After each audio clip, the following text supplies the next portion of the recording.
All right, hello. Welcome to today's episode of Juicing the Numbers, your statistics and sports podcast. I am one of your hosts, Joshua Tracy. And I am Corwin Heller. And I I had to look at am, my notes for that one. constantly trying to find new ways to enunciate different parts of each of those syllables. But at the beginning, it gets too static if I do it the same way. So enjoy. I hope everyone's enjoying that as much as I enjoy doing that. But anyway, um, we are almost through the first weekend in the MLB season. If you're listening to this on Monday, we have completed the first half a week of the MLB season. It's Easter Sunday as we're recording this. Shout out to the Catholics and Christians celebrating this rabbit-filled holiday today. And man, has it been nice having baseball back. This is the part of the season where I don't do this all year just because eventually life gets in the way, but I am watching just random games on TV when I have a spare, even 2 minutes. I flip on some weird game that I otherwise wouldn't care about on TV, and it is glorious. I am just living in this moment. Yeah, it's that stretch to start the season when you're still fine watching 4 baseball games a day and you're willing to put all of your other things in your life on hold until you can kind of piece that together, or until, you get tired of watching meaningless baseball games between the Rangers and the Royals just because they're on. So, very much loving it. Very much happy with it. Go Speaking of the Padres, Royals, 3-0. I got my Royals cap on today. I'm wearing a Pittsburgh Crawfords sweatshirt. It's random baseball gear season as all the teams are finally going. Speaking of Kansas City, though, I guess we could pivot into this. We didn't really have an order for what we were going to talk about today. But the MLB All-Star Game this season was set to take place in Atlanta. This would be the first All-Star Game in Atlanta since they built the new stadium. The last time the All-Star Game was in the Atlanta area, since now that stadium's not in Atlanta, was July of 2000, when it was at Turner Field, back when it was Turner Field. They have not hosted an All-Star Game since. So this would have been their first time in 21 years. But Georgia is going through something of an upheaval at the moment, as due to the super safe and normal election. I feel like we should say that. And very Which is high. not us being sarcastic. No, it truly isn't. It's stage setting, and also due to pushback as a result of historically high black voter turnout in the state. The state government has chosen to pass some exceedingly restrictive legislation around voting rights, making, and we're not going to get too much into the bill because that's not the show, but it's bad, and if you read it, it's bad. They limit the availability of ballot drop boxes, which help mitigate lines, which is a major deterrent for people voting, especially in black areas in the country, but especially in Georgia, which have hours and hours of wait lines as opposed to the white areas, which have none to minutes of wait times. It makes giving out water bottles illegal, things that's called line warming, which is giving out foods to people who end up waiting hours and hours in line because of the systemic issues within the state. It's restrictive and it's prohibitive, and it's to such a large oppressive degree that there's been significant pushback from commercial entities in the state of Georgia. If you keep up on the news, Coca-Cola, which is obviously a major Atlanta presence, a major Georgia presence, has pushed back on the Georgia legislature. Delta Airlines has pushed back. Yeah, Corwin has issued air quotes, and it's been very soft. This is an audio podcast. Yeah. It's obviously these are all pushbacks you'd like to have seen happen, before paper hit pen, and it might have prevented this from happening in the first place, but whatever. Delta has pushed back to a much lighter degree since they kind of endorsed this legislation before it got signed, but they pushed back. MLB has now joined the ranks of major commercial entities to issue some type of statement and do something to make their statement felt a little bit more financially, which is, for Republicans, where it counts. And they have moved the All-Star Game, which the state estimates will cost them $100 million in tourism revenue. How they make that figure up, who the fuck knows? It doesn't really matter. No, that's not how they made it up. It's just they made it up. Yes, exactly. So I guess let's start with, oh, geez. Honestly, Corwin, I'm going to let you just give me a reaction to this because there's so many different avenues of this. I'm not quite sure where to start, but what's your Sure. feeling on it? I thought we were going with bit by bit so I could react to each. All right, no, we Total can do it that reaction. way. Oh, we don't have to. So here, let's start with this.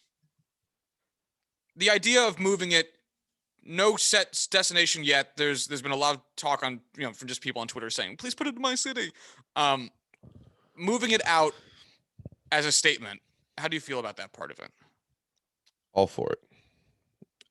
It's something where I know this is not for social justice reasons. I know this is just because of social or corporate pressure from other corporate sponsors.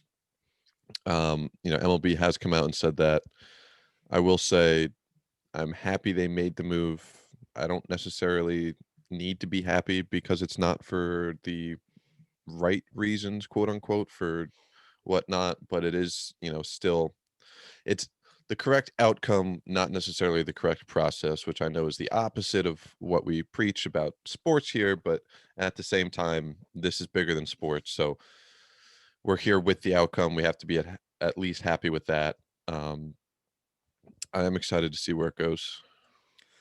Yeah, I think everyone loves playing that little game of where does this thing happen? Like when you hear about the NHL expanding, it's like, ooh, where's it gonna go? And now this is coming about for a much darker reason, but I think fans are still having fun with it, which is nice. Yeah, obviously. So there was talk, oh geez, only a week or two ago about the players union potentially boycotting the game, refusing to go if it was kept in Atlanta, all that stuff. And so when this news originally broke that the game was going to be moved, a lot of people had assumed that there was communication between MLB and the players. And apparently, as Corwin said, that was not the case. The MLB caved to pressure from its commercial partners, sponsors and whatnot, which, like Corwin said, that's not the way you'd want it to happen. But given the fact that something positive happened, with how little positive happens with MLB and in politics in general, you take it. The annoying part about this is that it is, for me, the annoying part about this is that it's seen as political, and it's being seen as a private entity politicizing an issue or getting involved in state and regional politics. And that it's basically a big shut up and dribble from a lot of other people. And I think that is so incredibly, one, incorrect, and two, bullshit and evil to look at it that way. The way, first off, voting as a concept is not political. Voting as a concept is freedom of speech. It's having a say in how your government operates. Again, we're not going to get too political about it in arguing over political parties or ideologies, but the core concept of voting should be accessible for everybody. It's just not political. It's like saying everyone should have access to food and water. I mean, it's not, that part isn't politics. So the fact that MLB disagrees with someone saying, hey, we're going to make it, even if it's tangentially harder for people to vote, even if you won't concede that it makes it significantly harder for people to vote, even if it's just tangentially harder for people to vote, the fact that MLB is saying we don't like that shouldn't be an outrageous point, and it shouldn't be considered political because they're not saying we should socialize healthcare or some whatever partisan divide we're in right now. It's that people should be allowed to vote with ease. So I don't like the fact that this is getting framed politically. It's one of those things where people are trying to make it political because they want to make it a lightning rod. They want to make it something that they can get upset and angry about, or start an argument over. Have a And dividing I point. think at the end of the day, it's going to be political in the nature that it seems like everything we do in a public space is now political and politicized. At the same time, it's unavoidable. It's not something, we can't just we as MLB, the royal we, can't just sit and let that happen and do nothing and just let it happen around us and say, no, we are not political. We can't do anything regarding this in any way, because that inaction itself is a political statement and a political choice. So it's not something we can avoid. You saying it's, oh, this is a political move. This is a political move. That doesn't mean anything. That doesn't do anything. It doesn't change anything. That's just the way it is. A decision had to be made. This was the decision that was made. It's the right decision that was made. You know, people are saying like, oh, like this never used to be the case. So politics never used to be a part of sports. Sports was always Fucking when. an escape. It's like, all right, the only reason the Milwaukee Braves came to Atlanta was because, well, I shouldn't say the only reason. One of the biggest stipulations for the Milwaukee Braves coming to Atlanta was that Atlanta's stadium at the time needed to be integrated in order for them to do so. So you can't say, oh, the Atlanta Braves have been an apolitical organization for decades since I was a kid. This is something new and different and wrong, and it shouldn't be like this. It should be an escape. It's like, well, guess what, Atlanta, you have not been a shining star of the moral compass in a way. Um,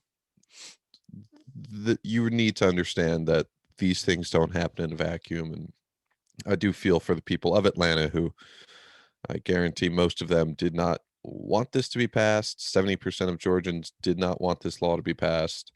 I'm sure most of Georgia, 99.99% of Georgians wanted the All-Star game to be in Atlanta because that's such a cool experience. And if done right in this situation, in this corona-filled world we're in now, it could have been a still really nice experience for all the fans who were able to go, and safe to the highest extent it could have been. So I feel for them. You know, I know the favorite right now is to bring it to Colorado and have this at Coors Field, which again would be a very cool situation all around. So we'll see. This is definitely not the end of this. No, for sure it's not. And to go back to your point about the inherent politics of sports, I mean, what stadium? Point to me a stadium that's not publicly funded. They all are. They all Yeah. they all are. They all receive public funding to certain varying extents. And isn't the whole point of Citizens United that corporations are allowed to do what they want based on ethics because they act as entities and people? If you're going to say that Coca-Cola can donate money toward, I don't know, fucking Ron DeSantis or whomever garbage person you want to pick, that is them voicing an opinion in politics, them donating money. Any corporation doing anything involved in the world of governance is going to be political. This is apolitical, but it's still, just because it operates in a government sphere doesn't mean it's, one, any different than actual political speech that we have allowed corporations to make. And two, just because you don't like the speech that they're making doesn't mean that they don't have the right to do it. No one likes the fact that corporations donate to political candidates that they vehemently disagree with. But at this point in time, given the status of things like Citizens United and the laws that we have on the books, we all acknowledge that they are technically allowed to do it, though we might want that to change. And then furthermore, like you said, with the whole segregation aspect of it, if you think that sports aren't political, quote unquote, based on how you are probably defining politics, then you don't know the history of any sport ever. Sports has long been an avenue for Black and people of color in the United States to gain some type of access towards wealth in the country and to gain some type of platform to advance the position of their communities in the eyes of America. I mean, and while you might say Jesse Owens, he's the guy that ran really fast at the Olympics in Germany that one time. Jackie Robinson, he was the first Black man to play baseball. Kareem Abdul-Jabbar was just a really good basketball player for the Lakers. Like, all those things are true, but they are the surface of all those people's experiences and what ended up happening as a result of them being in the positions that they were in.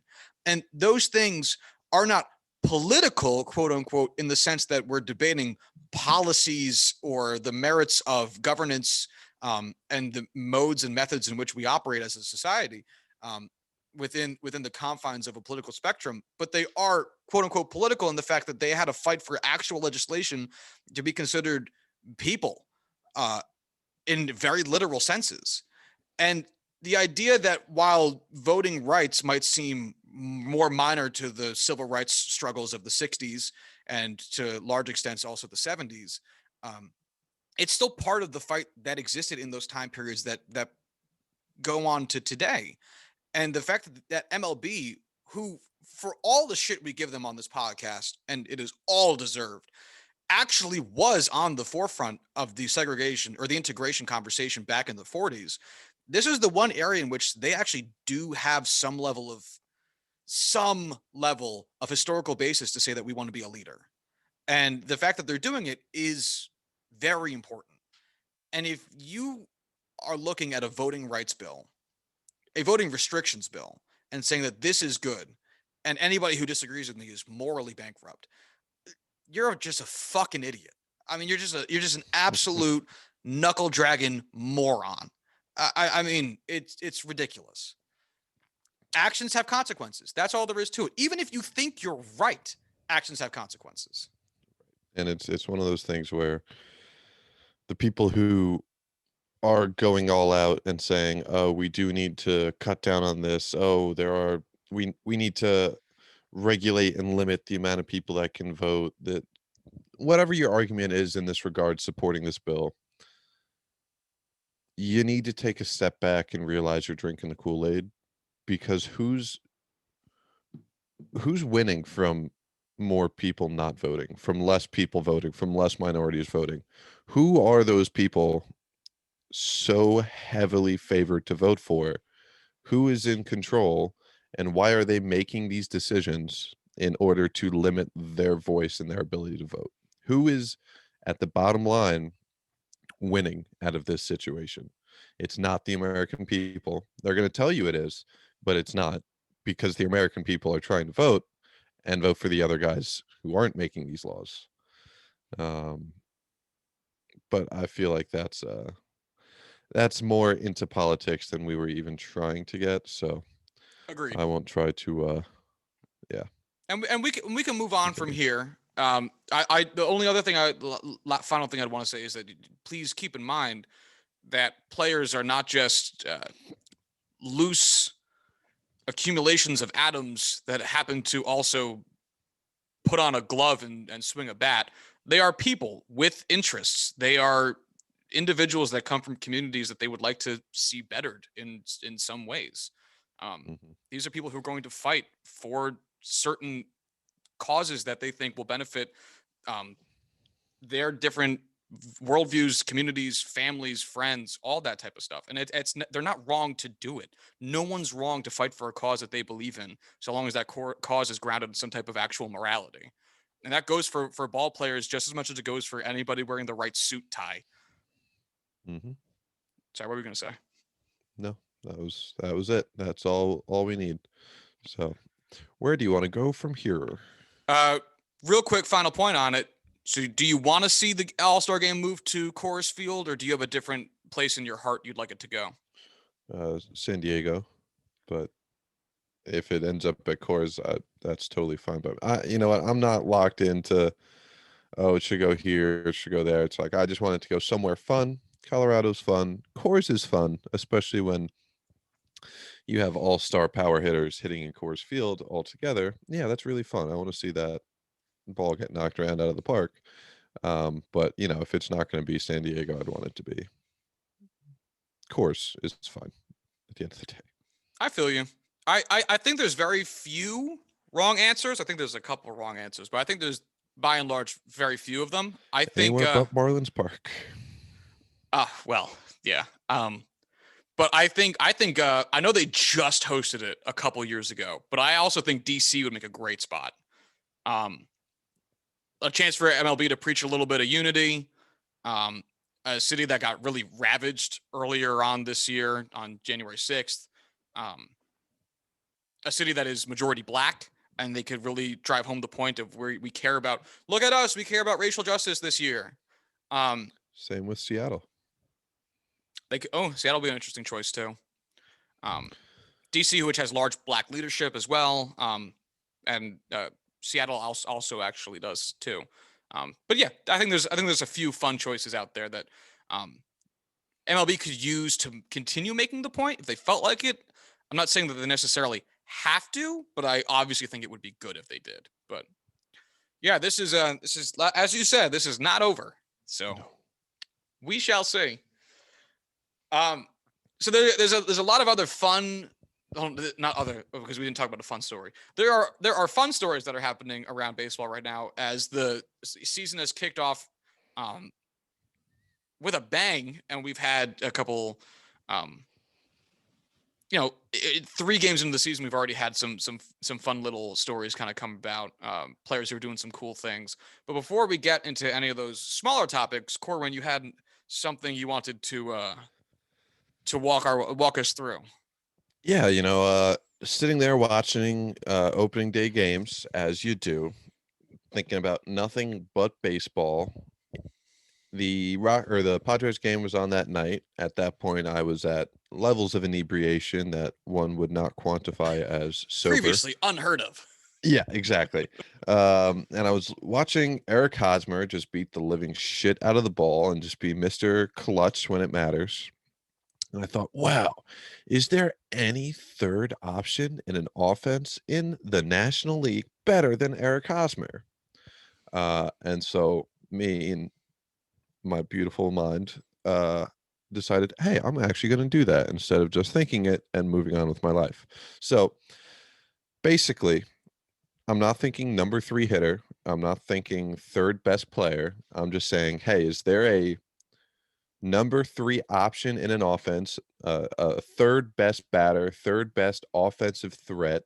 You have your star, you have your supporting star, and then you have that top of the middle range group of guys that's like, hey, this guy could be a star in his own team, maybe, probably a supporting guy on most teams, but for us, he's a number 3, our third best option. Who is the best? So went through all of the National League teams.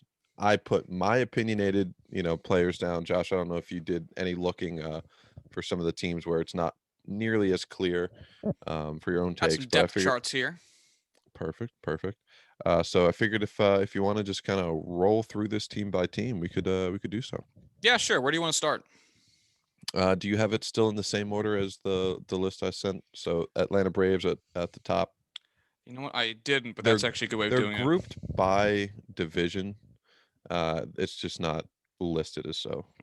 Cool. I actually also have the American League rosters up, so I can blitz you with those after we're done. Absolutely. So yeah. All right. So let's start with the Braves. Oh, I will say caveat before we start. I typically went with like OPS as the marker to look for. I didn't just go sort by OPS for last season and pick the third best guy.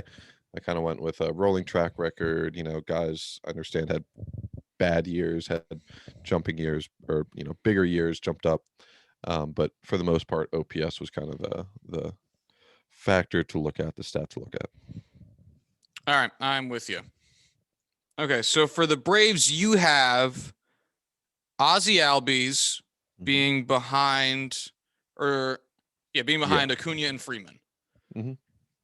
And I feel like this is one of those that was kind of easier to break down.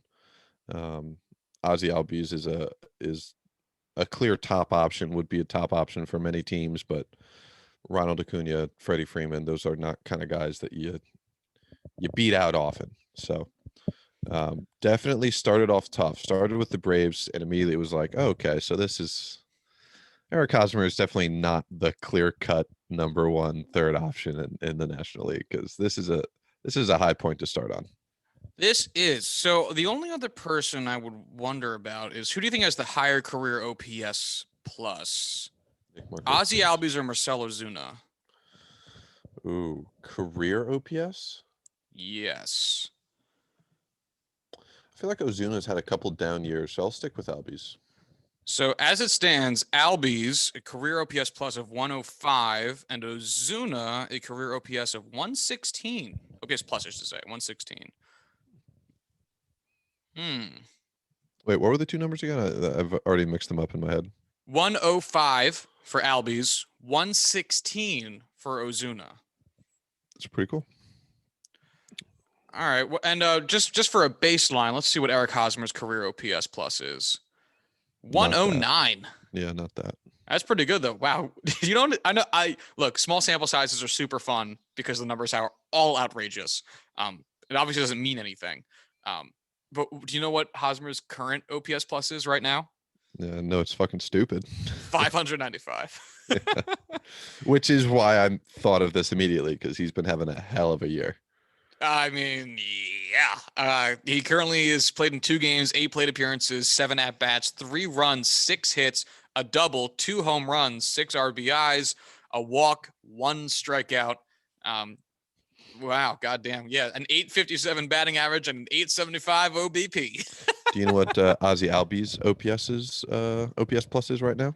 -100. Yeah, bitches. Doesn't have a hit. No hits and a strikeout. Yeah, Great likewise, for Corwin's fantasy team. Ozuna currently has a -33 OPS plus. He Small doesn't. sample sizes, guys. Gotta love him. Yeah, because he has a hit, but he has 5 strikeouts. Which is nutty.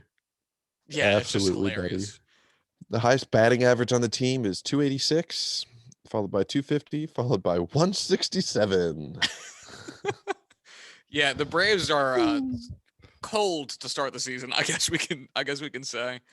Baby. All right, shall we talk about so hold on. Hosmer versus Albies, who wins? I think the track record with Hosmer would make me want to stick with Hos. Okay.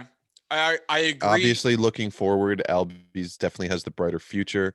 Might even, be, this year we could see him be the bigger threat.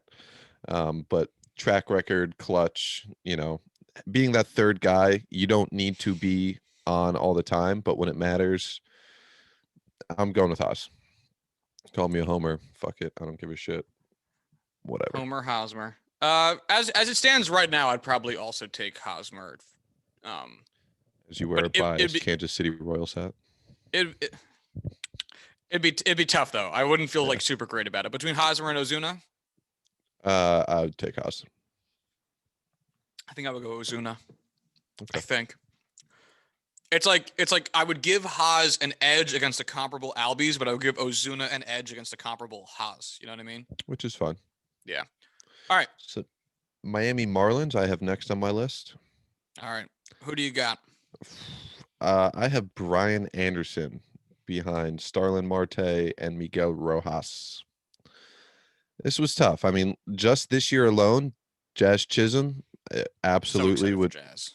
Yeah, he just looks electric, looks just unstoppable. Definitely seems like the kind of star that's blossoming. I know Garrett Cooper has also had a stellar year so far. Definitely had a great game yesterday. But track record last couple of years, Brian Anderson seems to be that kind of guy as their number 3. Yeah, this is such a weird team because they've got a collection of like minor league prospects that they've like traded for over the past few seasons, coupled with like weird older dudes. It seems like a bunch of guys who like haven't ever quite put it together in the majors. Like I remember Garrett Cooper on the Yankees, and it was like, can he stay? Who the fuck knows? Like, do we care? Who knows? Well, it's like did we need him? Didn't we? It was one of those situations. So it's like an odd team. So let's see. Starling Marte. Where's your stats? Okay. Career OPS plus of 115. Okay, that makes sense. Miguel Rojas. Why did I close this page? Okay. Apparently so. Starlin Marte, 30 career WAR.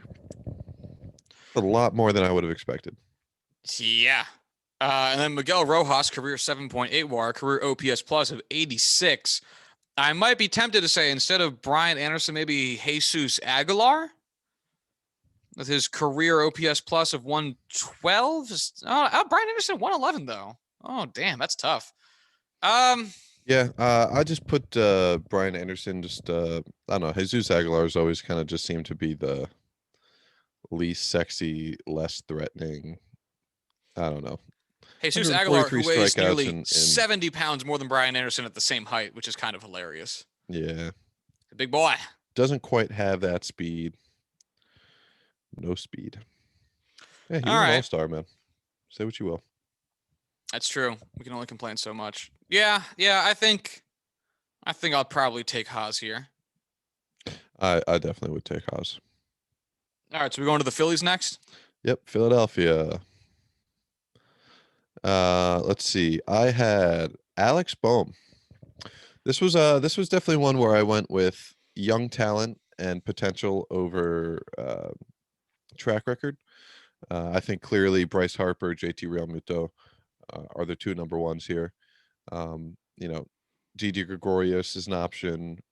Rhys Hoskins is an option. I went with Alex Bohm because his rookie year last year was spectacular. You know, finished second in rookie of the year voting.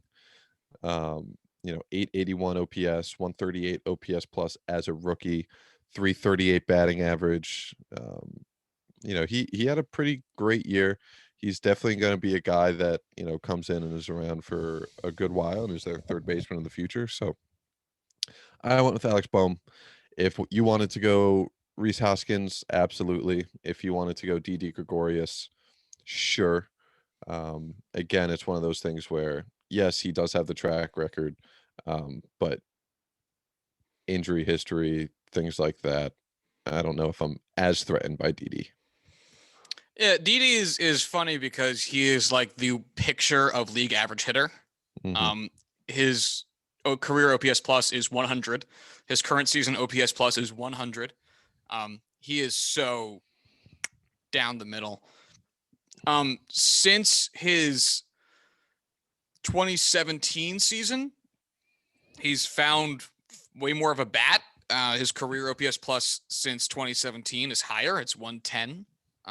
He's weighed down by his earlier seasons in the league. Not that it really matters much, but anyway, this is tough because this Phillies team, if they all actually performed well at the same time, is really good. So the basic idea here is who is these teams' third best hitter, and is that guy better than Eric Hosmer? So if I have to pick the top three hitters for the Phillies, so number one's Bryce Harper, right? I think we can lock that in. It's a gimme. Yep. Yeah. Number two is JT Realmuto, and I think you can lock that in. Yeah. Yep. I would probably put 3 for Rhys Hoskins just because he's been doing it longer. Yeah. I can't argue otherwise. And it's not like he's an average mediocre hitter. It's like Rhys Hoskins has had some really good seasons under his belt.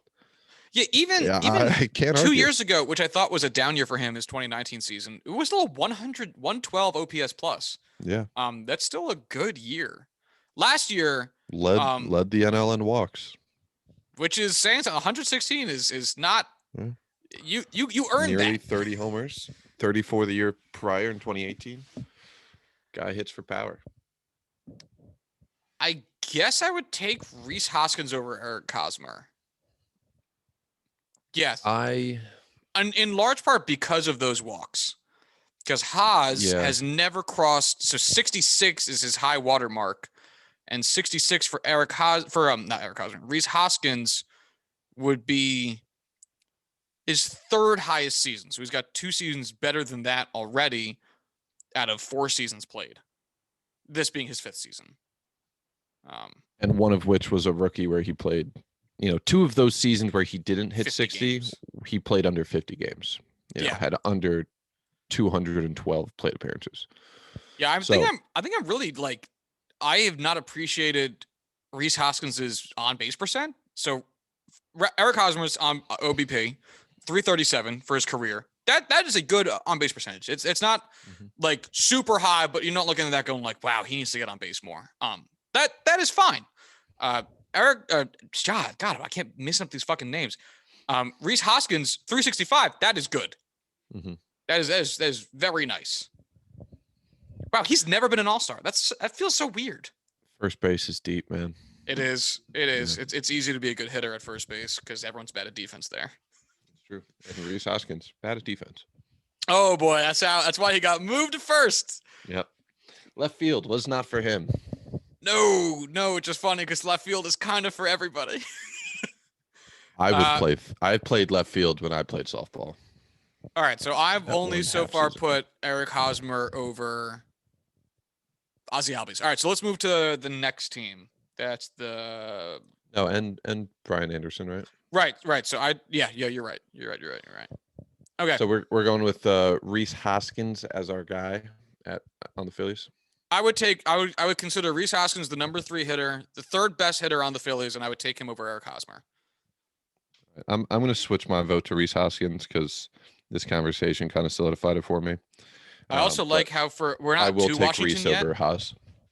Okay, there we go. Maybe that's why I keep saying the names wrong because it's Rhys Hoskins and it's Eric Hosmer. But anyway, Haas and Haas. yeah. Haas. I will note that in your text message you wrote down the Washington Capitals instead of the Washington Nationals, and I find that I funny. saw that.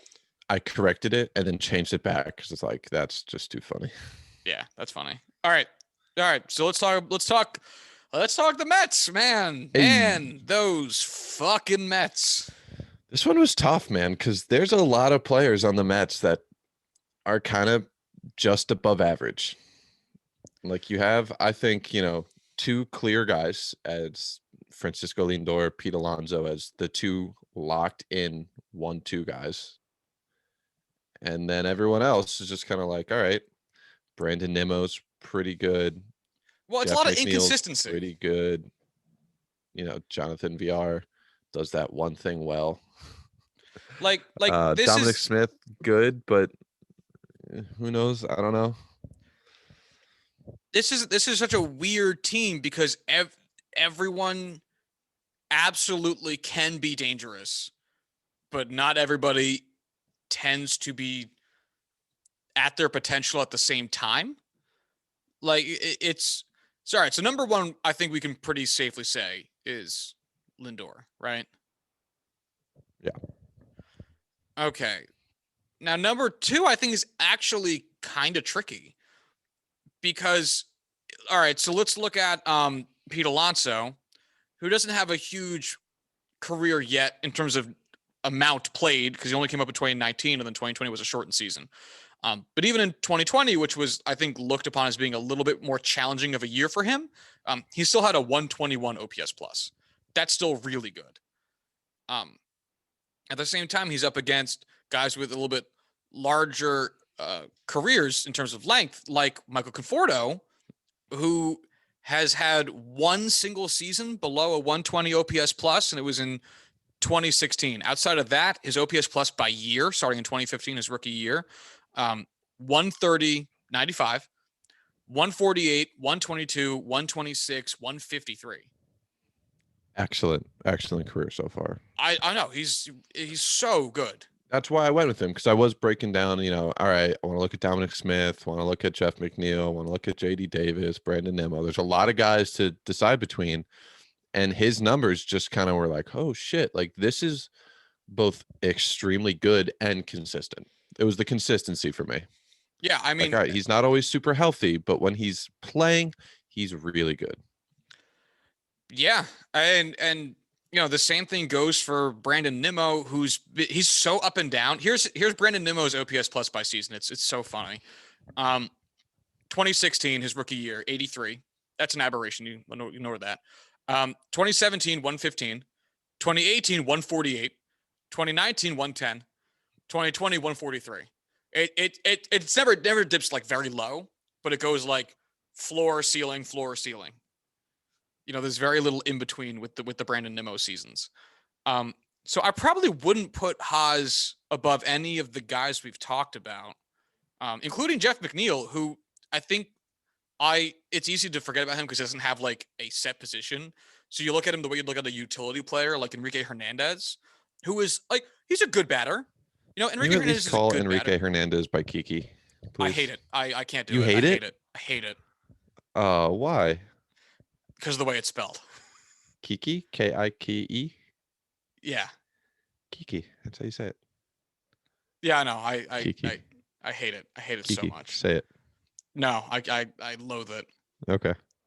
Yeah. Anyway. Yeah. So Enrique Hernandez, who is like he's a good hitter, he's not earth shattering. Jeff Mcneil actually is a phenomenal. Jeff McNeil's career OPS plus is 138. Yeah. Like he's stupid good when he's only played 3 seasons. I know, and each season 138 for his first season, 142 for his second season, and 129 for his third season. And he plays every position. It makes no sense. He's never had an on-base percentage below 380. He's never had a slugging percentage below 450. He's never had a batting average under 310. It doesn't make fucking sense. It's absolute consistency. And he plays every position. Yeah. So positive DWAR. His DWAR for his career is 1.3. Right. And if that was taken into consideration here, absolutely would be the number 3 locked in. It's not. I honestly don't know why I didn't put Jeff McNeil over Conforto. Maybe it's just because I'm biased because I like Michael Conforto as. Conforto is a great hitter. Can't go wrong with that. Yeah. I don't know though. It's tough. Honestly, looking at these numbers, I think it's the power for me. So like Jeff McNeil topped out 23 home runs his sophomore year, 2019. Good numbers. He had 3 his rookie year. He had 4 last year. Those aren't exactly the power numbers I would want as, a threat.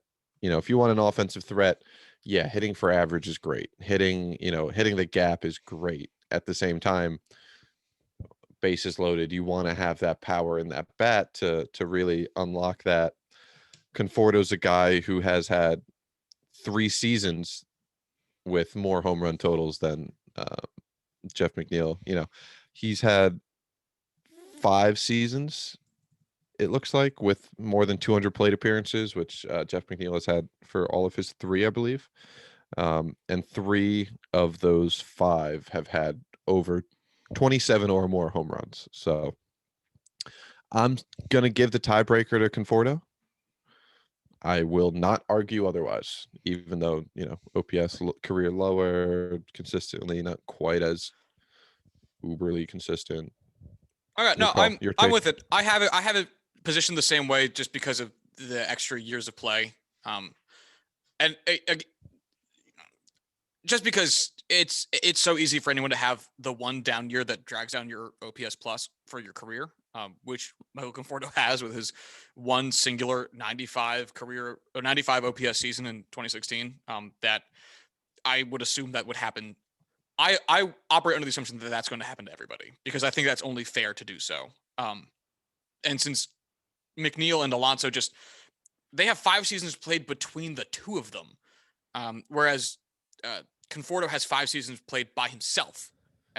6 seasons played alone. Like, I mean, it's this Corwin has technical difficulties. It's not even it's incomparable. By just sheer volume of plate appearances. So I would probably go Lindor, Conforto, McNeil, and then maybe Alonso. And then I guess Nimmo and then JD Davis, maybe. Either way, I wouldn't put Hosmer ahead of any of these guys. At least the guys I have tied for third. Yeah. I mean, I would still definitely have Alonso at 2 just because, man, hey, Jeff McNeil is probably going to be more likely to hit a ball than or get on base than Pete Alonso is. Like, that's just how that math works out. At the end of the day, who am I more scared of to face? It's Pete Alonso because he can mash 50 home runs, and that's fucking scary.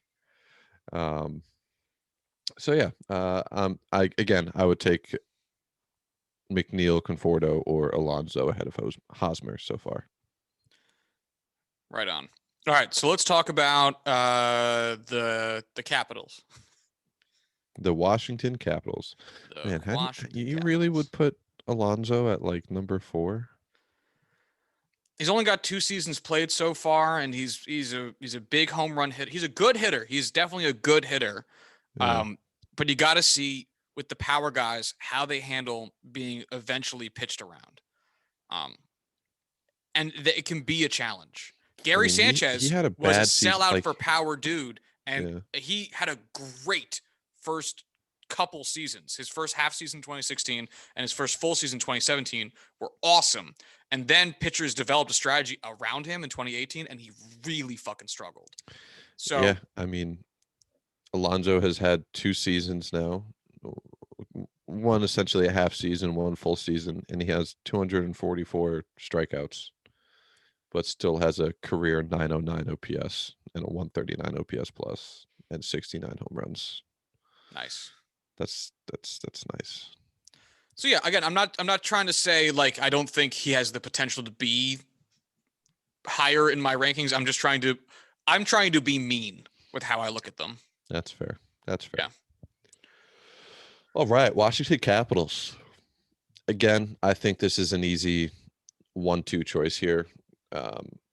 Trey Turner, Juan Soto. Do you just put Trey Turner before Juan Soto? No, he just came up on the list before Juan Soto. Okay. I was about to get offended. So because the Nationals haven't played yet, they have it broken down by position instead of just having the whole team in a single table, and infielder comes before outfield. So Trey Turner was before Juan Soto. I understand. The list I sent you, Juan Soto was definitely first. Right. But again, this one was kind of crowded. There's a couple guys here that definitely are in the mix. Josh Bell, fantastic career so far. That power guy, decent plate discipline, good guy. Kyle Schwarber, Victor Robles, threw him in there because hey, he's not dead in the water. And then I kind of want to throw Carter Kieboom in there, but he has struggled. He has struggled and is also not on the team right now. So yeah. I personally went with my guy Josh Bell. No Pittsburgh bias there. I just think that he is a dangerous motherfucking hitter, and I know he has had his streaks of struggling with the Pirates. My excuse there is it's the Pirates. And who wouldn't? Yeah. Who wouldn't struggle there? No, but I also think that you're absolutely right. I mean, last season was a down season for Josh Bell with his. I'm looking at Fangraphs right now, so 77 WRC plus.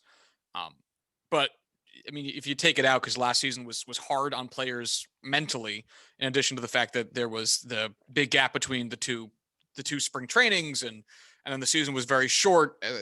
60 games is a third of your season in a regular season. So I'm willing to be lenient on that. I think absolutely Josh Bell's the third best hitter on the team. Is he better than Eric Hosmer? I would think so. I would think so too. I think it's not. I don't think this is all that close. I think if I want an offensive first baseman, I want Josh Bell 10 times out of 10. This Washington Nationals team is so fucking bizarre.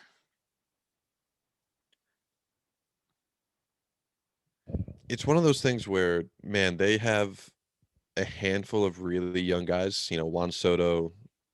I was going to say Trey Turner, but he's already 28.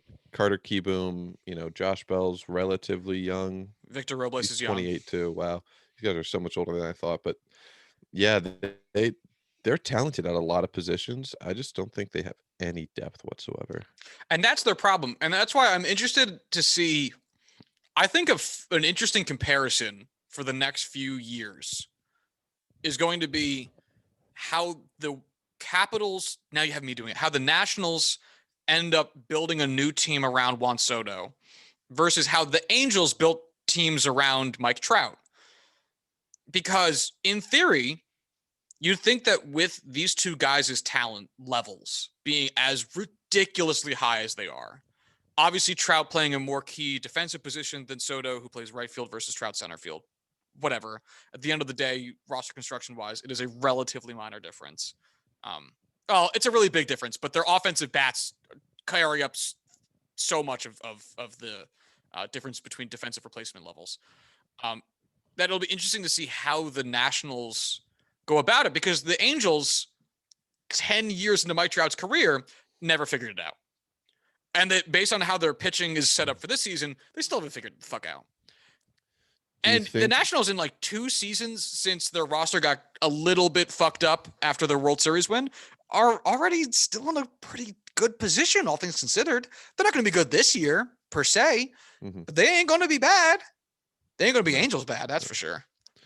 I really do think that the Nationals should acknowledge that they have a young superstar, a very, very young superstar, and kind of basically say, hey, we need to make sure this guy is not only producing for us now, but is producing for us in the long run, and is able to have a team around him that can, facilitate what he needs to perform on the field and off the field and in the clubhouse. So bringing in guys who have been in his situation, bringing in guys who still have that offensive stardom to take some pressure off of him.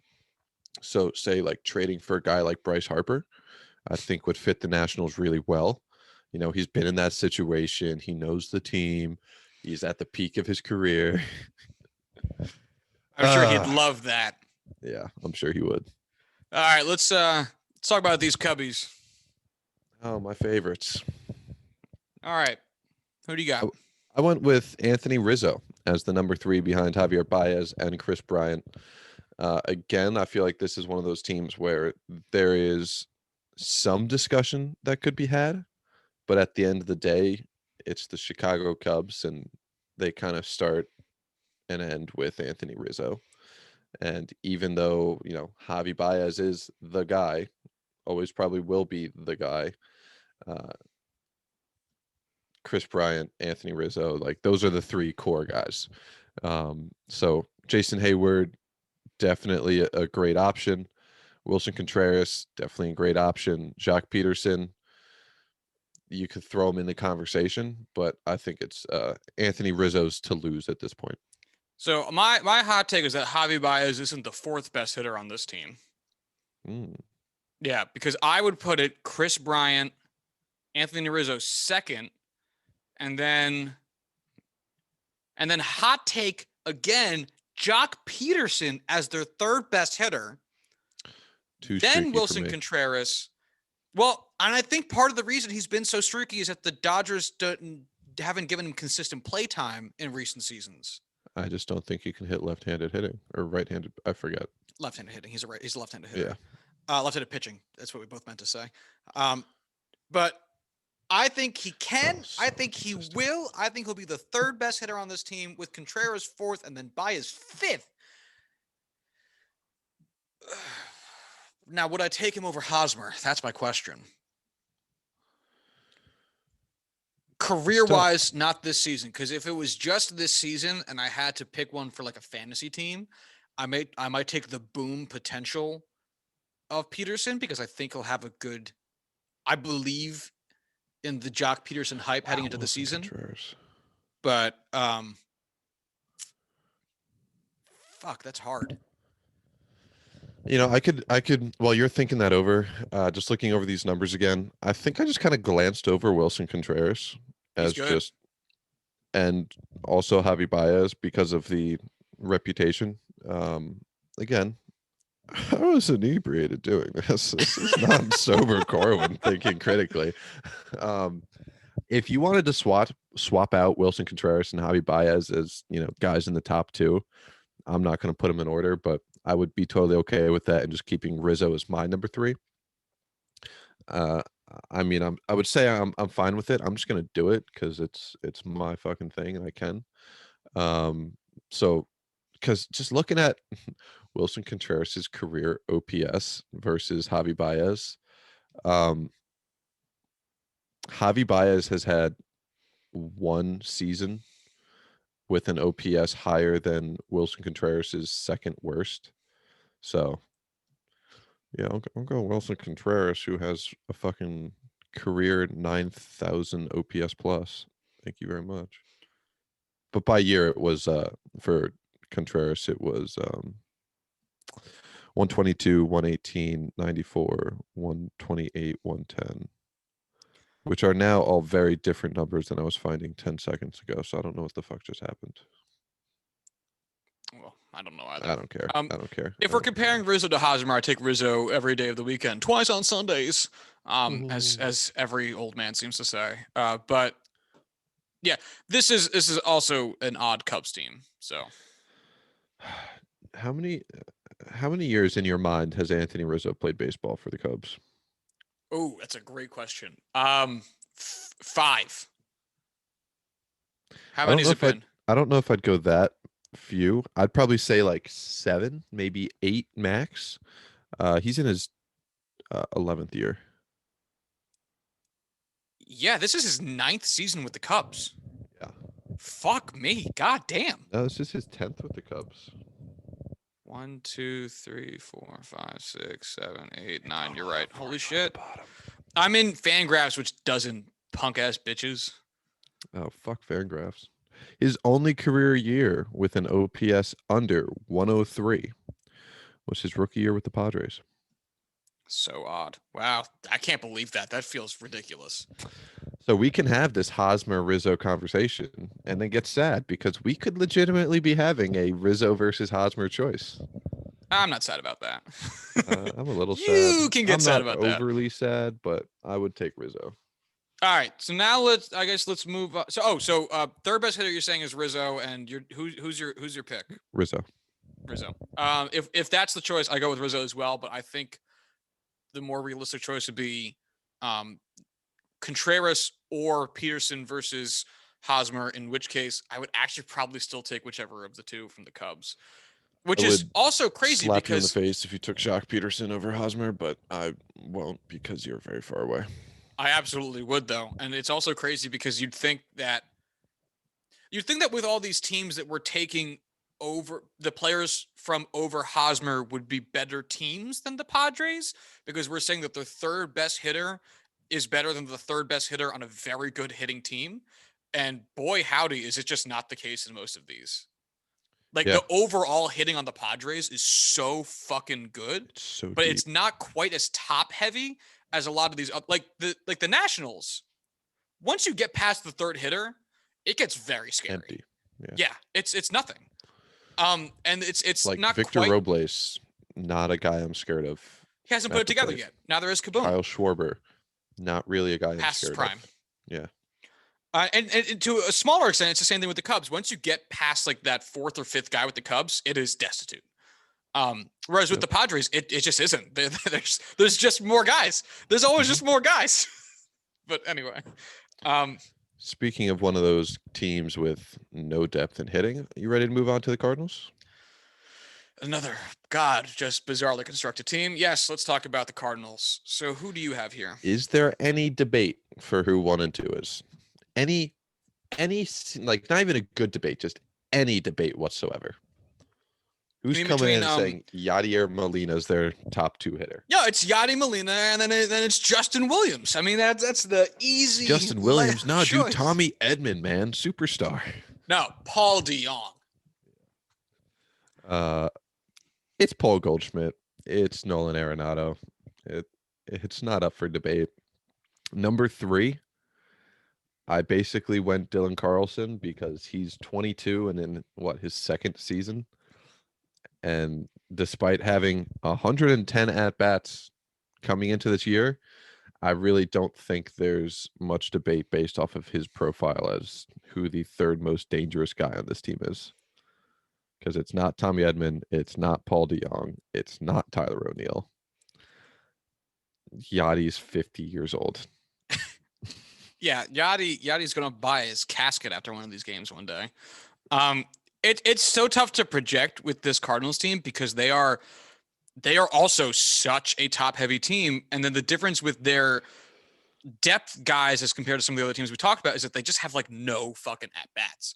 A lot of these guys came up in 2019 for a bit and then played chunks of 2020, which was a shortened season. And so altogether, they just don't have a lot of plate appearance. You don't know who the fuck they are. So if we look at Tommy Edmond, so they're starting lineup, as according to Fangraphs, in some order, is Tommy Edmond, Paul Goldschmidt, Nolan Arenado, Paul DeYoung, Tyler O'Neill, Yadi Molina, Dylan Carlson, and Justin Williams. We're going to cross off Paul Goldschmidt because Corwin picked him. We're going to cross off Nolan Arenado because Corwin picked him, which were right. Those were the right choice. And we're going to cross off Yadi Molina because it's just not worth even fucking bothering. So you look at Tommy Edmond. He came up in 2019 and played in 92 games, which is respectable, and then played 55 in 2020. And his OPS plus, sorry, his WRC plus, because again, I'm in Fangraphs, in 2019 was 123, phenomenal. And in 2020, it was 90. And that's a huge drop off. And that's not to say his talent dropped off. It's just to say we haven't fucking seen this kid. It's his second season in the league. It was a weird year. Like there's no, how do you get anything from that? So is he your third best hitter? Who the fuck knows? Next up that on that list was Paul DeYoung, who's been in the league for a lot longer, but it's more of a defensive guy. His OPS WRC plus has dropped every single season he's been in the league. 2017, 123. 2018, 103. 2019, 100. 2020, 86. Is he your third best hitter? Probably not. But at the same time, that's more of a history than we're going to get on the other guys. Let's look at Tyler O'Neill, who's been in the league since 2018.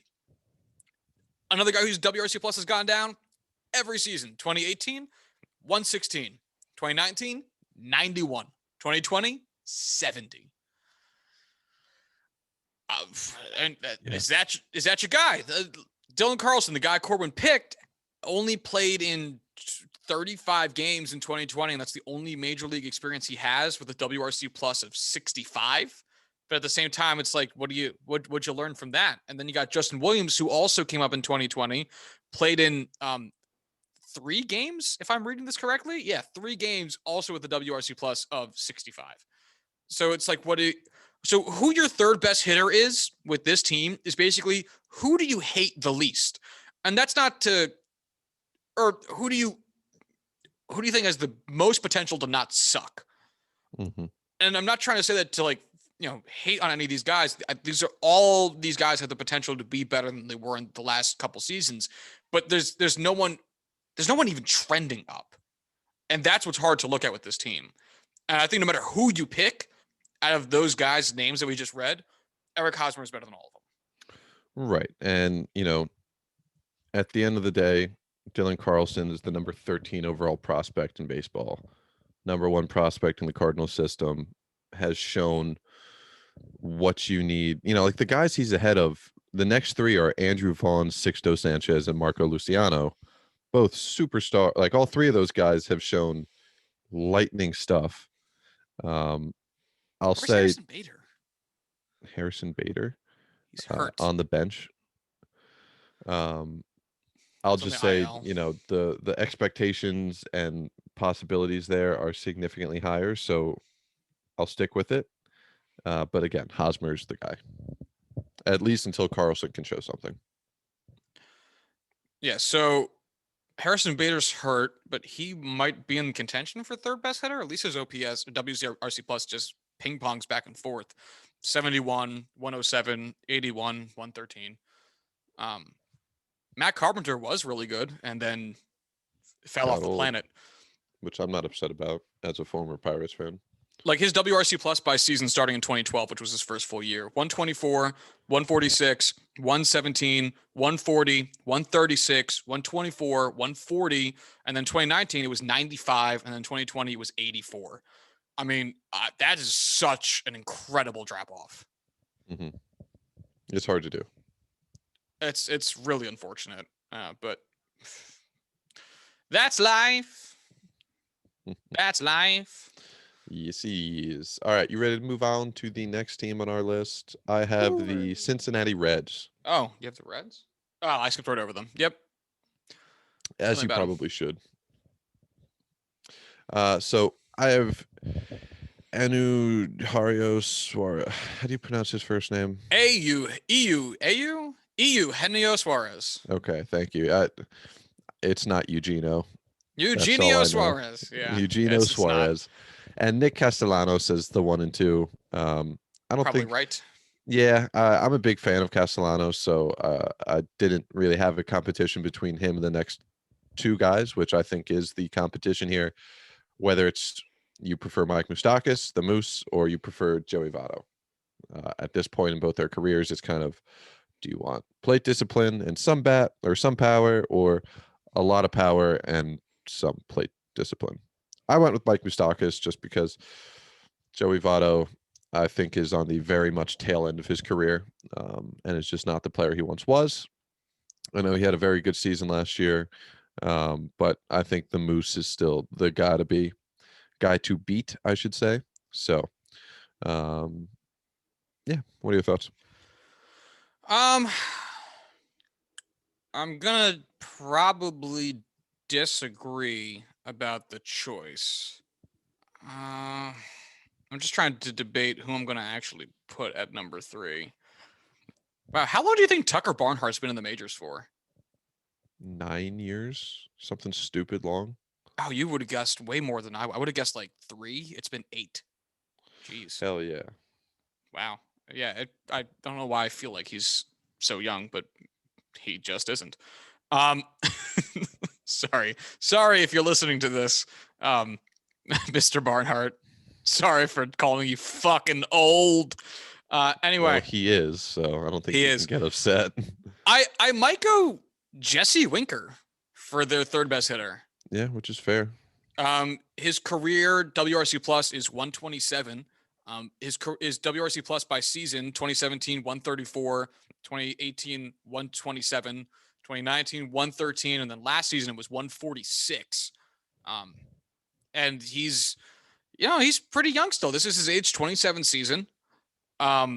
You're right about Votto. Votto's play discipline is just so fucking stupid. It's so goddamn good. And even though he is definitely showing his age with 2019, his last full season, because last season was, was a bad season for him, still a 101 WRC plus. He's never been below league average in WRC plus, which is just such a feat to never have one of those one-off seasons that drops you down to like an 85 or some shit. Moose's career WRC plus is literally 100, which I find fascinating because his early years in Kansas City weren't as hot hitting as his later years, and then his more recent seasons, which is just fascinating because I don't remember that. No, like, not at all. The year before, when the Royals won the World Series in 2015, Moose was a big factor in that. He had a 123 WRC plus. The 4 years prior to that, 2011, 84, 2012, 90. 2013, 77, and then 2014, 75. And then since then, starting in 2015, it goes 123, 111, 113, 105, 114, 109. Never been worse than league average since then. That's bizarre. It's not ideal. It's just so weird. Yeah, absolutely.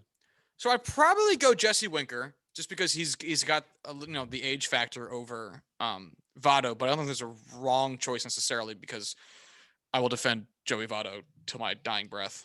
I'm fine going with Jesse Winker here. I think there's a close enough argument between all three of those guys where, it's looking and reviewing his numbers. Like he doesn't really have much of an average. Well, looking back, he did, so I can't argue much. I'll go Jesse Winker just for argument's sake. And I probably pick Winker over Hosmer. I'll still pick Hosmer. Homer, Hosmer. Yeah, I'm fine with it. Yeah. Just because, I don't know. I trust Hosmer more than I would trust Winker, I think. I'm finding this to be such an interesting exercise because I never think about who a team's third best hitter is. No, it's 1, 2, and then kind of the rest of the guys are all grouped together until you get to like, oh, who's their 8, 9 guy? Right. At least I think to myself, it's like everything below that's depth. You know what I mean? It's like, oh, you got your number 1 hitter, you got your number 2 hitter, and then you got your depth guys. And honestly, in reality, a lot of these number 3 hitters are phenomenal hitters. And I'm just not respecting them. Touche. Yeah, this is definitely a me issue, which is interesting that I'm really picking up on the fact that I just don't respect these people when I should. Honestly, part of me really wanted to hit Aristides Aquino. Oh, he's wonderful. Because he's just fun to watch. He is so much fun to watch. Wants to beat the shit out of the ball. And I appreciate that about him. Talk about OPS. Rookie year 2018, or first year, first cup of coffee. OPS plus of -100. Had one at bat, so I can't really argue. Then his actual rookie year, 118 OPS plus, where he mashed 19 home runs in 56 games. Then a 62 OPS plus last year in 23 games. We don't want to talk about that. Only 2 home runs. And a 1,000 OPS for 146 OPS plus so far this year. So, 3 at bats. No sample size consideration here. Fun play. All right, let's bring it into the Brewers. Keep this moving. Brew Crew. This is going to get dark. Yes, it is. I want you to know your guys. I went with Christian Yelich at number 1, and I got very confused after that. Yeah, it's hard after that. I went with Lorenzo Cain just because I kind of trust Lorenzo Cain compared to the question marks all over the rest of this roster. I know Keston why it's Hira. Yeah, it's something not off the cuff. Is kind of the guy moving forward and the hitting prospect. That being said, he's had 2 seasons, both up and down. So I couldn't really give him that lock in at number 2 quite yet. So I had him as the number 3 guy. Colton Wong has the history, but at the same time, he's never really been that spectacular hitter. Career 96 WRC plus. Yeah. Fine. So there's Travis Shaw again, up and down his whole career. Luis Arias, Urias. I know it's him and the other Urias are 2 different. I don't remember. Again, has that hit tool, but never has been really able to put it together. So all over the place. I, stuck with Keston Hira. Fuck me. Names are tough today. There's a lot of them that we all got to say, and I haven't taken my Adderall yet. So, what are your thoughts? I fully agree. I mean, this Brewers team is shallow. They're got not good winning pitching this year with their bat. Yeah. No, exactly. Absolutely not. And their pitching's been decent, which is what's been allowing them to be relatively competitive in a weaker division, but still relatively competitive. And if they took more chances, I think they might have better batting. They've clearly gone for defense. They have Lorenzo Cain and then also signed Jackie Bradley Jr. this offseason. And it's like, if you have Lorenzo Cain, why do you need Jackie Bradley Jr.? Because they are relatively similar players, and it seems redundant, but I mean, whatever. So their hitting is just woof. So I would agree though. I would put Keston Hira as their 3rd best. I would probably pick Hosmer over that. I would too. Yeah. And the kid looks like he could have a great career. I'm looking forward to Keston Hira, and really just the idea of there being a second very reliable bat outside of Christian Yelich on that team. But all things in time. All things in time. All right, moving on. No teams left in the NL Central, except for those Pirates. Is it even worth? I mean, Hosmer's better than the best hitter on this team. In the table I made, I originally wrote "Go fuck yourself" instead of any player, because they're not better than Hosmer, but I figured we should at least mention that players exist. Number 1 and number 2 is probably Ke'Bryan Hayes and Colin Moran. I put Brian Reynolds there at 2 instead of Colin Moran. Colin Moran, not that good of a hitter. That's the problem with this whole team. Right. So Brian Reynolds, I at least have hope can put together a bounce back season. I put Adam Frazier as the number 3 guy. He could be number 2. Colin Moran could be number 2. Brian Reynolds could be number 2. Kevin Newman could be number 2. Anyone could be number 2. There's 1 and the rest. None of them are. Yeah, you're going to take Hosmer over just about everyone on this team right now. So as of right now, I would take Hosmer over Ke'Bryan Hayes. Only because Ke'Bryan Hayes is young and this is his first full season. Right, and you fully expect up and down year. Yeah, just growing pains. That's normal for a rook. So. Yep. Hey, if the Padres want to be like, hey, we'll give you Eric Hosmer to lead your team for Brian Hayes, I'd be all for it. Also, partially because the Pirates will probably just say yes. They are bad at making any type of roster move. Kind of a tangent. Ethan and I spent all yesterday and the day before watching baseball, and he got so pissed off every time like a Starlin Marte or a Chris Archer or Tyler Glasnow or an Austin Meadows. We watched Marlins Rays yesterday. Came up, he'd be like, they used to play for the Pirates. Fuck the Pirates. God damn it. These guys, they got traded for nothing. And he just got real pissed off by the end of the day over my obsession with a team I claim I no longer root for. Because they're annoyingly bad. They're bad in the worst way. Yeah. Like when the Browns were bad for the last 20 years. It's because they did stuff wrong, but they also were doing stuff wrong while trying in a lot of ways. Like, hey, look, they took a first-round quarterback. They took the wrong first-round quarterback, but they took a first-round quarterback. And then it's like, oh, but they're still bad.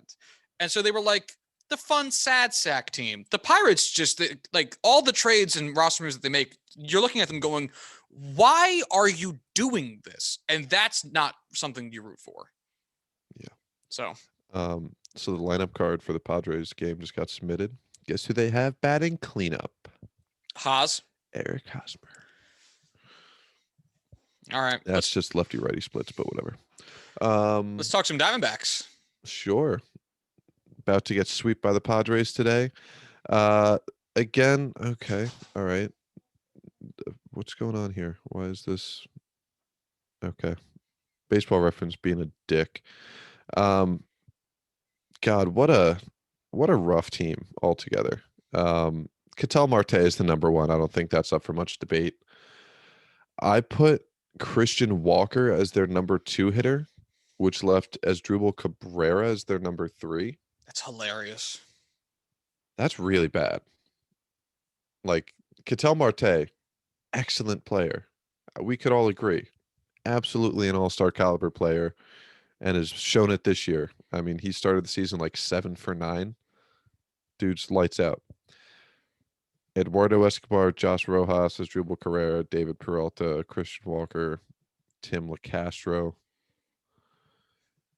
I don't care about any single one of these guys. So I think I would rank it Ketel Marte, David Peralta, and then Christian Walker. So I think I would do it. I don't have that much faith in David Peralta. Because he's got the flashes, and he only has one season sub 100 WRC plus, and the ceiling is a good ceiling, 137 in 2015, 130 in 2018. But the rest of the seasons are all between 100 and 110. Like he's very just above average. Christian Walker, I mean, oh my God, wait, Christian Walker's been a major league player for this long? Yeah, that's exactly what I say every time I look at his page. Like, he's 30. Oh my God. And he seems like he's 24. Yeah. But he's all so my issue just with Christian Walker is that his floor is much, much lower. Yeah. He can be straight up bad. Yeah, his 2018 campaign with the Diamondbacks resulted in a 61 WRC plus, coming off of a 200 WRC plus 11 game stint with the Diamondbacks. Since 2018 and 2019, he had a 111 WRC plus and a 110 WRC plus.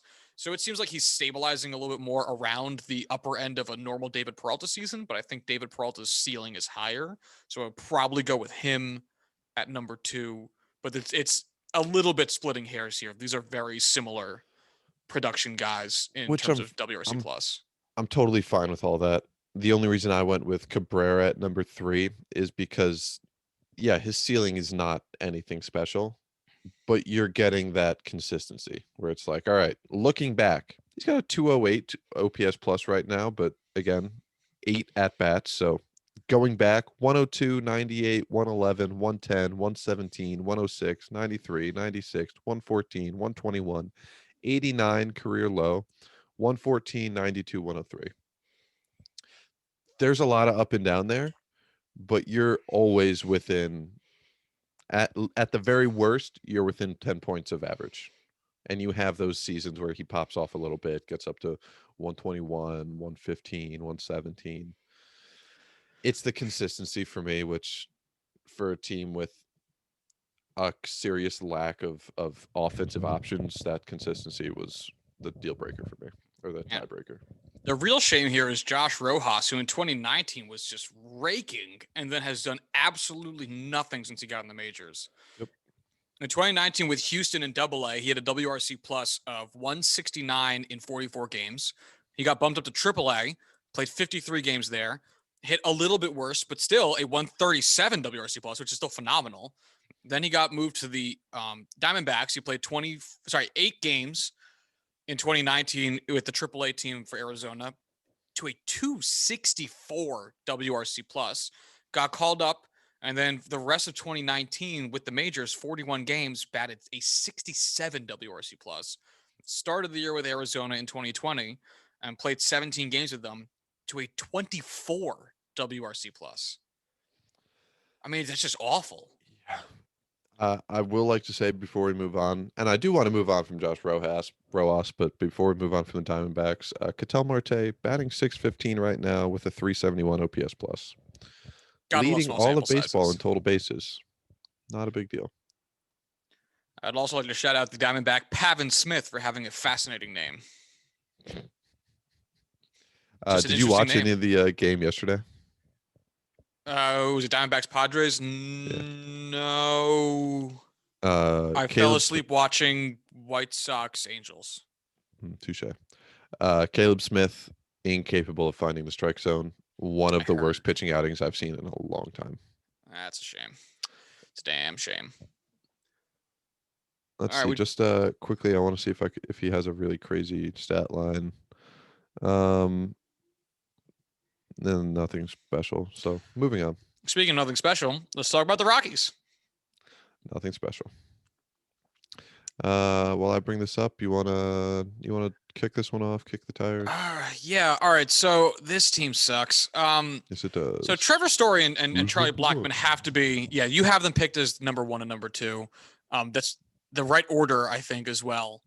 But god damn, what do you do after that? So their lineup, according to Fangraphs, is Raimel Tapia, Josh Fuentes, then Trevor Story, Charlie Blackmon, then CJ Cron in the 5-hole, Ryan McMahon, Chris Owings, and Dom Nunez rounding out the 8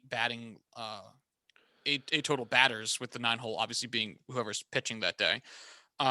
Raimel Tapia has a career WRC plus of 78. Yeah. This is his 6th MLB season. He's never had one at 100.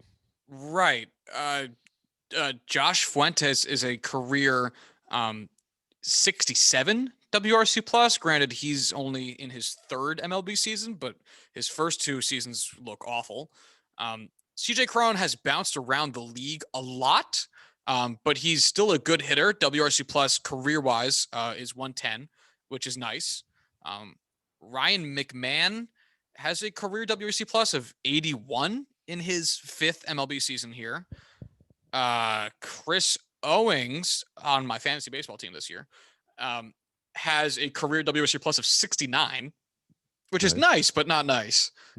Although this season he has a 192, which is why he's on my fantasy baseball team already.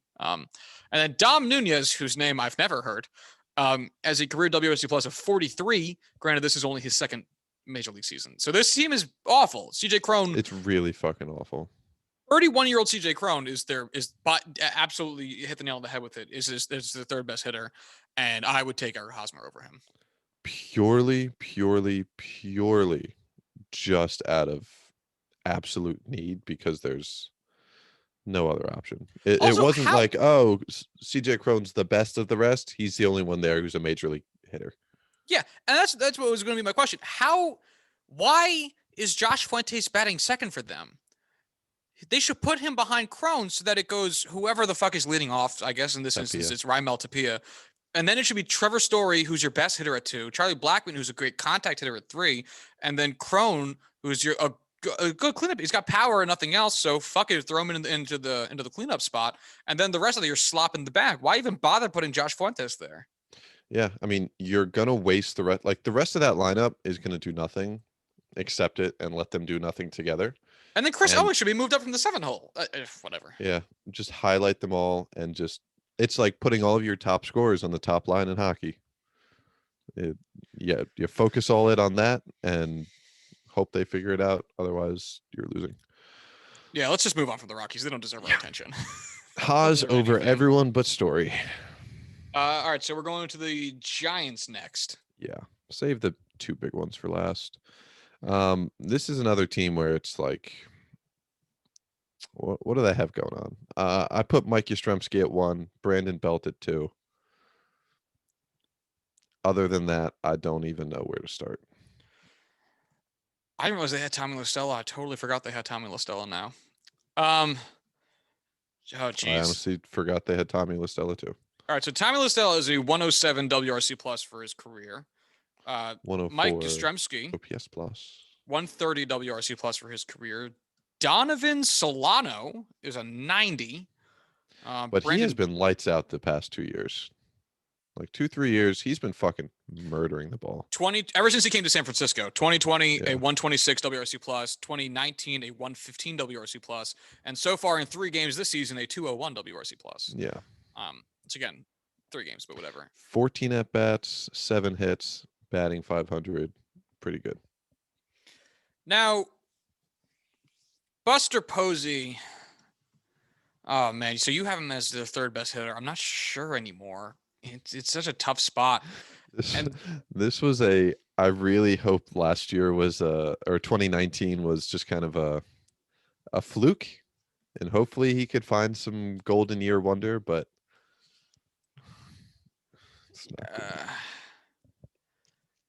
man, yeah, I'm not sure I'd put him above Alex Dickerson right now. It's a whole lot of shit though. It really is. Yeah. I mean, Donovan Solano has been good. Buster Posey hasn't been good. Brandon Crawford, Evan Longoria. Buster Posey's been old and hurt. Have not been good. Yeah, but I mean, same with Crawford and Longoria, old and hurt. Yeah. All right, so I think I would go Yastrzemski, Belt, and then probably Donovan Solano at 33 years old, and then maybe Buster Posey, Alex Dickerson, and then Tommy La Stella. Because Solano's been hot the past 3 years, I'm totally okay putting him at 3 over Posey, who hasn't played in a year. Actually, I'm bumping up Alex Dickerson. He's playing too well. Fair enough. I'm not convinced I'd take any of these guys over Haas, only because Haas has been very consistent, and these guys have been great since they've joined the Giants, but that's been the story for all of them. It's just odd. Yeah. Oh, sorry, I didn't realize you had your hand up, Corwin. Yeah, no, video podcast, that whole thing.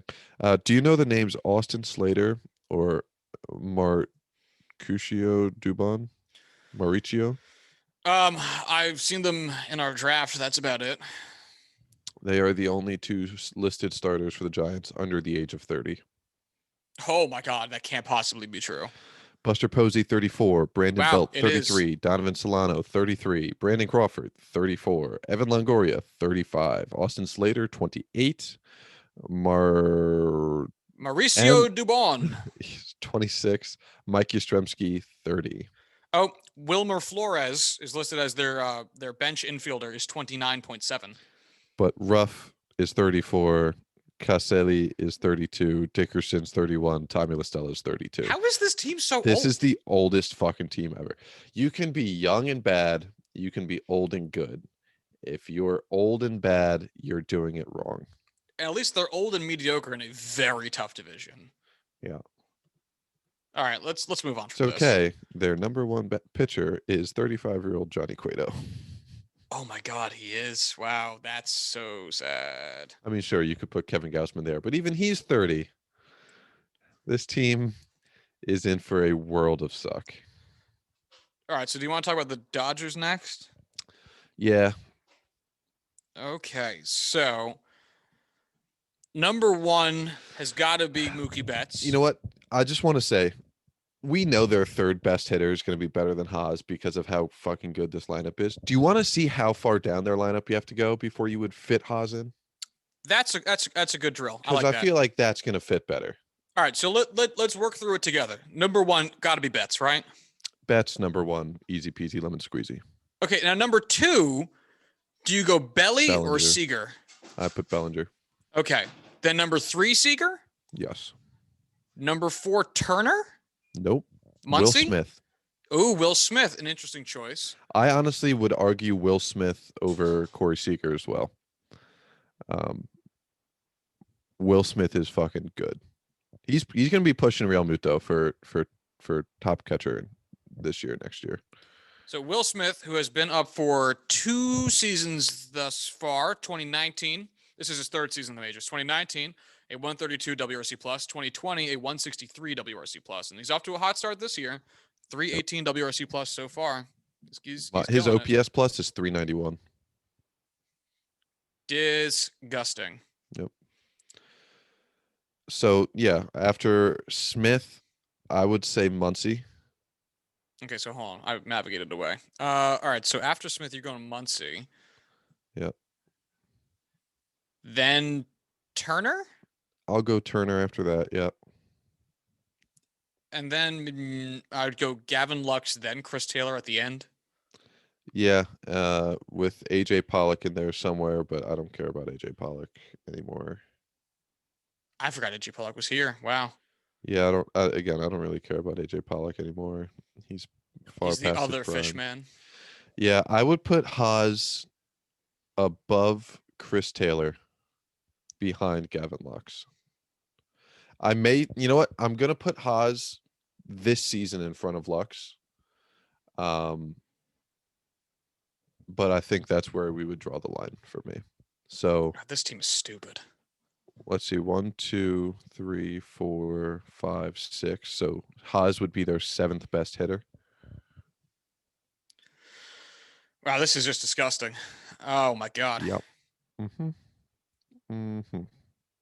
Yeah, so definitely Haas barely would crack the roster here, which goes for most players in Major League Baseball at this point in time. Fuck. Let's not do pitching next, because that would get better.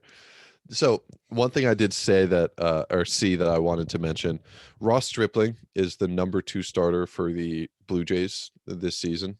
Just had a rough outing yesterday. Yep. If he stayed on the Dodgers, he would be their number 8 starter. I'm honestly surprised it's that high. Yeah. I mean, if you think about it, Bauer, Kershaw, Walker, Urias, Dustin May, Gonsolin, David Price, then even Jimmy Nelson I'd throw there if you wanted to. And then like 4 prospects that I'm sure are right there for the Dodgers. And then we would have Ross Stripling. Yeah. Who again is the number 2 starter for the Blue Jays.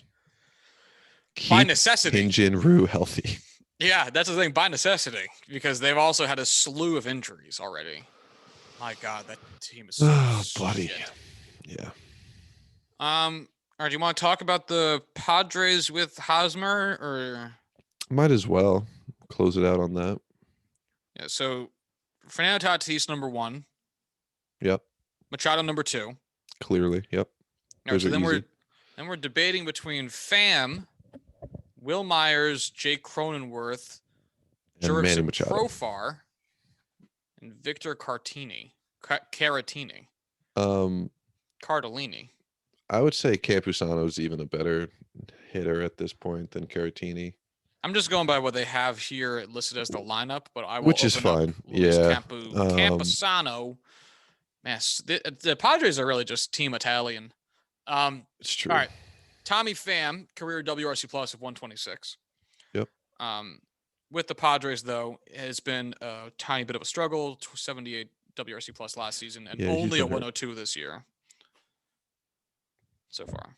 Only. Yeah. Campusano is in his second season in the majors. Last year, he played in one game and hit a home run. So he has a 337 WRC plus from last season. This year, he's played in one game and has not had a home run, but still has a WRC plus of 143. So that's Luis Campusano. Yeah, I mean it's tough. Like, I mean, Will Myers Not has enough been data. really good this year, has been really good last year. Tommy Pham has just been way too inconsistent, way too streaky. Profar is just not necessarily the guy I would So you put argue. would you put Hosmer over Jake Cronenworth, It's tough because who's young and old at the same Cronenworth time, is very young, 27, has little experience, I should say. year and a half, yeah. Yeah. What I've seen from Crony, I fucking love him to death. He's one of my favorite Padres. I'm all in on him being an excellent player. He's had one full season. Granted, 831 OPS, 130 OPS plus. Great year for him. You know, only struck out 30 times compared to 18 walks. It's tough. I would still give it to Hosmer. That's that veteran experience. Yeah, And also power. I would probably go Hosmer over Will Myers only because Will Myers is a much more league average hitter, with the exception being 2020 when he posted and he literally out of nowhere 154 OPS plus or WRC plus. Like his last 6 seasons before, the only season he had above that or near that, I should say, was his 129 OPS WRC plus rookie season with the Rays. Which, I mean, he hasn't come anywhere near since this 2020 season, and those are 7 seasons apart. So, like, what's the point? Really strikes me as a guy who's like, I play for shit teams, whatever. Now I play for a good team. Let's fucking go all out. Yeah, Pham has a really high peak in there, but I get why you lean Hosmer there. Pham's a great player, but he is very streaky and up and down. And then Cronenworth is young. All right, so I see the argument here. Yeah. I mean, Ha-Seong Kim has some merit to an argument. He has 5 career big league at bats, so yeah, there's just not enough data in the MLB for him yet. Mm-hmm. All right, interesting. Yeah, the only person I might argue about is him over Jake Cronenworth, depending on how much you want to weight that last shortened season. But that's really it. Geez, the yawns are coming in heavy at the end of this. So yeah, that's our little discussion. This was fun. I enjoyed this. This was. I said at the top that we'd go through the American League at the end, but we've been going for a while, and I think I'm kind of ready to watch actual baseball. Hey, not be on video. Yeah, we can absolutely do that for like next week or something. Who's the Yankees' number 3 hitter? Judge, Stanton. In the batting order, it's Aaron Hicks. In reality, LeMahieu. Oh, that's all right. Hold on. Let's at least do the Yankees now, because now this is an argument. We'll do the Yankees to see what our question will be when we do the AL. Okay. Is DJ LeMahieu the best number 3 hitter in the AL? So let's do some judgmenting here. All around, I don't want to pick between Stanton and Judge. I probably would say Stanton's the better hitter. In my gut, obviously the Yankees fan base negative 40 OPS plus this year. Obviously the Yankees fan base is going to love Judge more because he's the homegrown guy. We drafted him, but I think Stanton is an MVP. Like I know Judge should have won one, but Stanton looks like it all the time. It's incredible. Judge is also really fucking good, but I mean. The amount to which Stanton murders baseballs is somehow at a higher rate than the amount at which Judge murders baseballs. So I'm going to go Stanton and then Judge. I'll also say he won an MVP with the Miami Marlins. Yeah, that adds a certain level. Runs. Little bit harder to do than with the Yankees. After that, I know there's a lot of love for DJ because he has a very high batting average, and I appreciate that. I probably would say Gleyber Torres is probably our 3rd best hitter, and then DJ, and then Gary. But where's Jay Bruce? Well, all right, hold on. I have to complain about that for a moment because the Yankees lineup came out for today, and Jay Bruce is batting 5th. It doesn't make any sense. So Stanton gets a day off today. So the batting line for the Yankees for today is LeMahieu at batting first. Then second is Judge, Hicks, Torres, Bruce, Sanchez, Frazier, Urshela, Gardner rounding out the end of the lineup. That's too Doesn't high. make any fucking sense. Because my thing with the Yankees, or my thing with baseball logic as of today, is that the reason the Yankees are so right-handed heavy is that the idea is if you hit pitching, we're not going to weight anything outside of the goal. Right. We're not going to weight anything outside of the things that we can literally measure. We're not going to give deference towards left-handed hitter if they don't hit righties to the same degree that our right-handed hitters murder righties and just weight them heavier just because they happen to be lefties. We're not going to do that. And yet there's still this idea that we have to split up the righties. Does it matter? If you're not going to make those decisions when you're determining who gets the roster spot, why would you make that type of decision making when you're determining the batting order? Like, how does it matter? Because it's misguided. And I'm sure there's a math to it that we don't know because every team does this. But like, I can't conceptually wrap my head around how it makes sense that we're gonna. Who cares what handedness our 4 out of our 5 right-handed hitters are? Or, who cares what handedness our first baseman is? Which is Luke Voigt. As long as he hits balls really hard off of righties to some degree as well as he does off of lefties. But now it matters what handedness he's going to be in the lineup to make sure we don't have too many righties in a row. To me, it either matters or it doesn't. Question for you. Excuse me. If Miguel Andujar was healthy, where would he fit? Nowhere. Like, as a batter in this order. I mean, he'd be the backup third baseman at best. No, like not about where he would fit in the actual New York Yankees starting lineup. Oh. Where would he rank as offensive option? He'd probably bat 8th or 9th. The dude doesn't walk at all.